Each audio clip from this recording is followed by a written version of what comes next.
ഒരു 75 ക്വസ്റ്റ്യൻ ഉണ്ടാവും. അതായത് അപ്പോൾ ഇന്നലെ കർണാടക, ഇന്ന് കേരള. എന്ന് വെച്ചാൽ CEE.Kerala.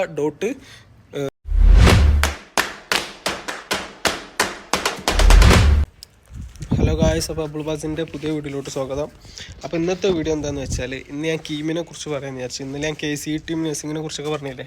ഈ KCET പറഞ്ഞാൽ ഈ കർണാടകത്താണ്, ഈ കീം എന്ന് പറഞ്ഞാൽ കേരളത്തെത്താട്ടോ. അപ്പോൾ ഇന്നലെ കർണാടക, ഇന്ന് കേരള.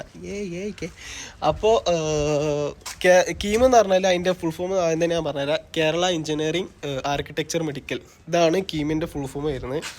അപ്പോൾ ഈ എഞ്ചിനീയറിംഗ്, അതായത് ഈ എൻട്രൻസ് ടെസ്റ്റ് എന്തിനാന്ന് വെച്ചാൽ, ഈ കേരളത്തിൽ എഞ്ചിനീയറിങ്ങും, ഞാൻ പറഞ്ഞ ശ്രദ്ധിച്ച് കേൾക്കണേ, കേരളത്തിൽ എഞ്ചിനീയറിങ്ങിനും BPharm-നും അഡ്മിഷൻ വേണമെന്നുണ്ടെങ്കിൽ ഈ പറഞ്ഞ കീം എൻട്രൻസ് ടെസ്റ്റ് എഴുതി അതിൻ്റെ സ്കോർ ബേസിലാണ് നമുക്ക് കേരളത്തിൽ അഡ്മിഷൻ എടുക്കാൻ പറ്റുന്നത്. മനസ്സിലായോ? അപ്പോൾ ഉള്ള ഡൗട്ടാണ് ഈ പറഞ്ഞ ആർക്കിടെക്ചറും മെഡിക്കലും എന്തിനാണ് ഇതിൽ വെറുതെ തള്ളിക്കയറ്റിയെന്ന്. അപ്പോൾ ഈ അതിൻ്റെ ഇതാണ്, ശ്രദ്ധിച്ച് കേൾക്കണം. ഈ ആർക്കിടെക്ചറും മെഡിക്കലിനും നിങ്ങൾ നീറ്റ് എന്ന് പറഞ്ഞ എൻട്രൻസ് ടെസ്റ്റിൻ്റെ സ്കോർ ബേസിലാണ് നിങ്ങൾക്ക് അഡ്മിഷൻ കിട്ടുന്നത്. മനസ്സിലായോ? പക്ഷേ എങ്കിൽ പോലും നീറ്റ് എഴുതിയിട്ട് അതിൻ്റെ സ്കോർ ബേസിലാണ് നിങ്ങൾക്ക് അഡ്മിഷൻ കിട്ടുന്നെങ്കിൽ പോലും നിങ്ങൾ ഈ പറഞ്ഞ കീമിൽ രജിസ്റ്റർ ചെയ്യൽ നിർബന്ധമാണ്. എന്തിന്? കേരളത്തിൽ നിങ്ങൾക്ക് ഈ ആർക്കിടെക്ചറിനും മെഡിക്കലിനും അഡ്മിഷൻ വേണമെന്നുണ്ടെങ്കിൽ. അപ്പോൾ ചുരുക്കി പറയുകയാണെന്നുണ്ടെങ്കിൽ പറഞ്ഞ BPharm-നും എഞ്ചിനീയറിങ്ങിലും കീം എഴുതിക്കാണ്ട് നിങ്ങൾക്ക് അഡ്മിഷൻ എടുക്കാം. പക്ഷേ ഈ പറഞ്ഞ ആർക്കിടെക്ചറിനും മെഡിക്കലിനും നിങ്ങൾ നീറ്റ് എഴുതിക്കൊണ്ട് അഡ്മിഷൻ എടുക്കുക. പക്ഷേ ഈ കീമിൽ രജിസ്റ്റർ ചെയ്യണം. രജിസ്റ്റർ ചെയ്താൽ മതി, ജസ്റ്റ് രജിസ്റ്ററിങ് മതി, അറ്റൻഡിങ് എക്സാം ഒന്നും എഴുതണമെന്നില്ല. മനസ്സിലായോ? അപ്പോൾ ഇതാണ് ഈ കീമിൻ്റെ ഇത്. അപ്പോൾ കീമിൻ്റെ ഒരു പ്രത്യേകത മനസ്സിലായില്ലേ? അതായത് ഏതൊരു കോഴ്സ്, അത് മെയിനായിട്ടുള്ള കോഴ്സുകളാണ്, അല്ല ഫീൽഡുകളാണ് മെഡിക്കലും ആർക്കിടെക്ചറും എഞ്ചിനീയറിങ്ങും ഈ പറഞ്ഞ ഫാർമസിയും. അപ്പോൾ ഇതിനെല്ലാത്തിനും കീം ഒരു മെയിൻ ഘടകമാണ്. ഇനി ഈ കീം രജിസ്റ്റർ ചെയ്യേണ്ട എനിക്കൊണ്ട് ഓരോ കാറ്റഗറി ബേസ്ഡ് പൈസ ഒക്കെ കുറവുണ്ടോന്നു. ഇപ്പോൾ ST വിഭാഗത്തിനൊന്നും പൈസ കൊടുക്കണ്ട. പിന്നെ നിങ്ങൾക്ക് ഏതൊക്കെ, ഇപ്പോൾ ഞാൻ കുറേ വിഭാഗങ്ങൾ പറഞ്ഞില്ല. എഞ്ചിനീയറിംഗ് മാത്രം ഫോക്കസ് ചെയ്തുകൊണ്ട് ഒരു കുട്ടിയാണെന്നുണ്ടെങ്കിൽ അത് മാത്രം അപ്ലൈ ചെയ്യാം. പിന്നെ ആർക്കിടെക്ചർ മാത്രമാണെന്നുണ്ടെങ്കിൽ അങ്ങനെ അപ്ലൈ ചെയ്യാം. ഇനിയിപ്പോൾ എല്ലാം കൂടി അപ്ലൈ ചെയ്ത് കണ്ട് എല്ലാം കൂടി എഴുതിയിട്ട് ഏതിനെ മാർക്കുള്ള വെച്ചാൽ അതിന് കയറണമെന്നുണ്ടെങ്കിൽ അങ്ങനെയും ചെയ്യാം. മനസ്സിലായോ? അതാണ് കീം. ഇനിയിപ്പോൾ ഇതിനൊക്കെ അധികം കുറച്ച് പൈസ ഉള്ളൂ. ഈ പറഞ്ഞ OBCക്കൊക്കെ എനിക്കൊണ്ട് ബിലോ 1000 അങ്ങനെ ഉള്ളൂ പൈസ ഇരുന്ന്.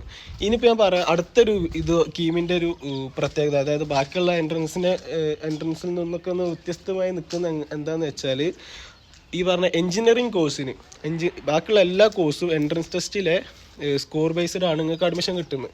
ഈ +1 +2 ഒക്കെ പഠിച്ച് വെറുതെ, അതായത് ആ മാർക്കൊന്നും ഒന്നുമല്ല, ഒന്നിനും പറ്റില്ല.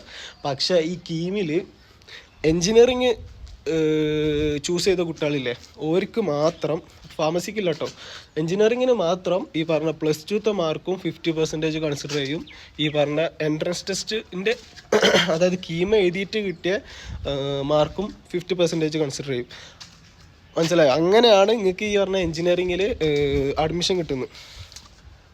ചുരുക്കി പറയുകയാണെന്നുണ്ടെങ്കിൽ ഇപ്പോൾ ചില പാരൻസിനുണ്ടാവും, ഇപ്പോൾ എൻ്റെ കുട്ടി +1 +2 ഒക്കെ പഠിച്ച് വെറുതെ ആയല്ലോ, ആ ഒരു മാർക്ക് ബേസിടും അതിൽ മാർക്കുണ്ട്, ഈ മാർക്ക് കിട്ടിയിട്ട് കാര്യമില്ല എന്നൊക്കെ വേറെ കുറേ ആൾക്കാർ പറഞ്ഞൊക്കെയുണ്ട്. പക്ഷേ നിങ്ങൾക്ക് കീമിൽ എഞ്ചിനീയറിങ്ങിൽ നിങ്ങൾ കീം വഴി എടുക്കുകയാണെന്നുണ്ടെങ്കിൽ നിങ്ങൾക്ക് അത് ഉപകാരപ്പെടും. പിന്നെ ഇനിയിപ്പോൾ അടുത്ത് പറയാമെന്ന് വെച്ചാൽ, ഇനിയിപ്പോൾ വേറൊരു കാര്യം പറയാം. നിങ്ങൾക്ക് ഇപ്പോൾ കീം എഴുതിയിട്ട് നിങ്ങൾക്ക് കിട്ടും, ഈ പറഞ്ഞ സ്കോർ ചെയ്യണമല്ലോ, ഈ സ്കോർ ബേസ്ഡ് നിങ്ങൾക്ക് നല്ലൊരു അഡ്മിഷൻ കിട്ടണം, നല്ല കോളേജ് കിട്ടില്ല എന്നുള്ളൊരു പേടിയോ കാര്യങ്ങളുണ്ടെന്നുണ്ടെങ്കിൽ വെറുതെ എഴുതണ്ട. ഞാൻ ഡീമോട്ടിവേറ്റ് അല്ല, അത് എഴുതുന്നില്ല എന്നുണ്ടെങ്കിൽ മാനേജ്മെൻറ്റ് എടുക്കുന്നുണ്ടെന്നുണ്ടെങ്കിൽ നിങ്ങൾ പറഞ്ഞ എൻ്റെ നമ്പർ ഞാൻ താഴെ കൊടുക്കുക. നമുക്ക് ബാംഗ്ലൂരിലായിക്കോട്ടെ, ഇനിയിപ്പോൾ ഇത് ഓൾ ഇന്ത്യ ആയിക്കോട്ടെ, ഇനി ഇന്ത്യൻ്റെ പുറത്തായിക്കോട്ടെ, നമുക്ക് എവിടെയും അഡ്മിഷനും കാര്യങ്ങളും എടുത്തു കൊടുക്കുക. ഇത് അഡ്മിഷൻ എടുക്കാൻ വേണ്ടി നിങ്ങൾ ഡിമോട്ടിവേറ്റ് ചെയ്യുക അങ്ങനെയൊന്നും വിചാരിക്കരുത് കേട്ടോ. കാരണം ചിലവർക്കുണ്ടാവും അവനവൻ്റെ കഴിവിനെ കുറിച്ചൊരു, സ്കില്ലിനെ കുറിച്ചൊരു ബോധം ഉണ്ടാവും. എനിക്കെന്തായാലും ഇത്രയും ആൾക്കാർ ഈ പറഞ്ഞ കീം എന്നൊക്കെ പറഞ്ഞാൽ അത്ര ആൾക്കാർ എഴുതുന്നതാണ്. അപ്പോൾ കോൺഫിഡൻസ് കുറവോ അല്ലെങ്കിൽ എഴുതുന്നില്ല എന്നുണ്ടെങ്കിലോ ജസ്റ്റ് ആദ്യം തന്നെ നല്ല കോളേജ് കിട്ടണമെന്നുണ്ടെങ്കിൽ, അല്ലാണ്ട് ഈ പറഞ്ഞ എക്സാമൊക്കെ എഴുതിക്കാണ്ട് എനിക്കൊണ്ട് ജൂണിലൊക്കെയാണ് അതിൻ്റെ റിസൾട്ട് വരുമെന്ന്, ആ ടൈമൊക്കെ ആകുമ്പോഴത്തേന് നല്ല കോളേജിൽ, അപ്പോഴും നിങ്ങൾക്ക് കോളേജുകളൊക്കെ കിട്ടും, ഡൊണേഷൻ ഒന്നും ഇല്ലാണ്ട് ഏതെങ്കിലും കോളേജിലൊക്കെ ഒന്ന് കയറാം. പക്ഷെ അത്രയും ടൈമായിട്ടും ഫില്ലാവാത്ത കോളേജിലാണ് കയറുന്നതെന്നുള്ളൊരു ബോധം നിങ്ങൾക്ക് വേണം. അപ്പോൾ നല്ലൊരു കോളേജിൽ വേണമെന്നുണ്ടെങ്കിൽ നമുക്കിപ്പോൾ തന്നെ ബുക്ക് ചെയ്ത് സീറ്റും ഡൊണേഷൻ ഒന്നും ഇല്ലാത്ത നമുക്ക് വേണമെന്നുണ്ടെങ്കിൽ അഡ്മിഷനും കാര്യങ്ങളൊക്കെ എടുക്കുക. അതിൻ്റെ ഡീറ്റെയിൽസും കാര്യങ്ങളും അറിയാൻ എൻ്റെ നമ്പർ താഴെ കൊടുക്കുക, അതിൽ വിളിക്കുക, മെസ്സേജ് അയക്കുക, കാര്യങ്ങൾ ചെയ്താൽ മതി.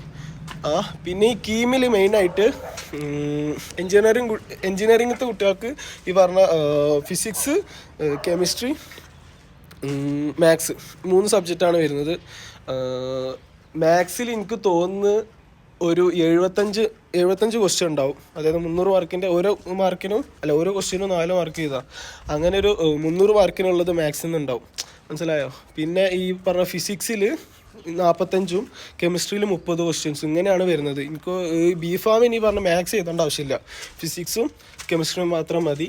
ഈ പറഞ്ഞ ഈ 3 എഴുതുന്ന കുട്ടികളാണെന്നുണ്ടെങ്കിൽ, അതായത് എഞ്ചിനീയറിങ്ങിൻ്റെ കുട്ടികളാണെന്നുണ്ടെങ്കിൽ നിങ്ങൾക്ക് 3 മണിക്കൂറാണ് ഡ്യൂറേഷൻ വരെ എക്സാമിൻ്റെ.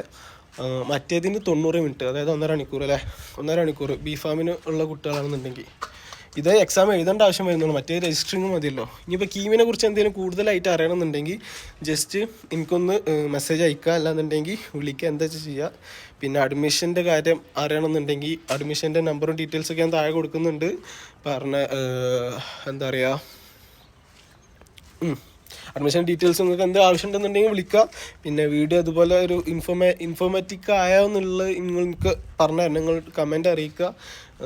പിന്നെ വീഡിയോ മാക്സിമം ഷെയർ ചെയ്യുക. അപ്പോൾ കുറേ +2 സ്റ്റുഡൻസ് ഒക്കെ ഉണ്ടല്ലോ, ഇനി ഒന്നുമില്ല നിങ്ങൾ ഇത് അറിഞ്ഞിരുന്നോട്ടെ. അപ്പോൾ കണ്ടപ്പോൾ ഞാൻ തന്നെ ഇതിനെക്കുറിച്ച് അന്വേഷിച്ച് ഇതാക്കപ്പോൾ പുതിയ അറിവുകളൊക്കെ കിട്ടി. നമുക്ക് നമ്മളെ ഫ്രണ്ട്സിനോ അല്ലെന്നുണ്ടെങ്കിൽ റിലേറ്റീവ്സിനോ കസിൻസിനൊക്കെ പറഞ്ഞു കൊടുക്കാമല്ലോ. മനസ്സിലായില്ലേ? അപ്പോൾ ഇങ്ങനത്തെ വീഡിയോസിനൊക്കെ വേണ്ടിയിട്ട് ബെല്ലൈക്കൺ ഇവിടെ ഇതിടുക, സബ്സ്ക്രൈബ് ചെയ്യുക, ചാനൽ ഷെയർ ചെയ്യുക. ഓക്കെ, അപ്പം നോക്കെ. പിന്നെ ഈ കോഴ്സ് എവിടെ, ഇതിൻ്റെ വെബ്സൈറ്റ് ഏതാണെന്ന് വെച്ചാൽ CEE.Kerala.gov.in. ഇതിലാണ് ഈ പറഞ്ഞ കീമിൻ്റെ ഇതൊക്കെ അപ്ഡേറ്റ് ചെയ്യുക. നിങ്ങൾക്ക് വേണമെന്നുണ്ടെങ്കിൽ സൈറ്റ് വിസിറ്റ് ചെയ്ത് വേണ്ട അതിൻ്റെ കാര്യങ്ങളൊക്കെ നോക്കിയിട്ട് ഒക്കെ ചെയ്യാം. അപ്പോൾ ഓക്കെ, എന്നാൽ ബൈ, ഞാൻ പോയി നാളെ വരാം.